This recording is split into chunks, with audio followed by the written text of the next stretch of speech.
Therefore, holy brothers, partakers of a heavenly calling, consider the apostle and high priest of our confession, Jesus, who was faithful to him who appointed him, as also was Moses and all his house.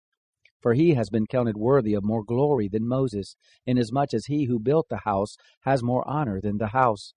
For every house is built by someone, but he who built all things is God. Moses indeed was faithful in all his house as a servant for a testimony of those things which were afterward to be spoken. But Christ is faithful as a son over his house, whose house we are, if we hold fast our confidence and the glorying of our hope firm to the end.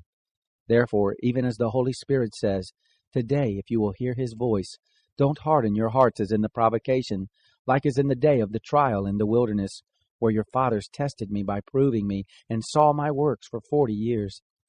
Therefore I was displeased with that generation, and said, They always err in their heart, but they didn't know my ways. As I swore in my wrath, they will not enter into my rest. Beware, brothers, lest perhaps there be in any one of you an evil heart of unbelief, in falling away from the living God. But exhort one another day by day, so long as it is called today, lest any one of you be hardened by the deceitfulness of sin.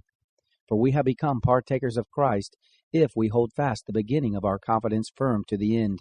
While it is said, Today, if you will hear his voice, don't harden your hearts as in the rebellion. For who, when they heard, rebelled? No, didn't all those who come out of Egypt by Moses?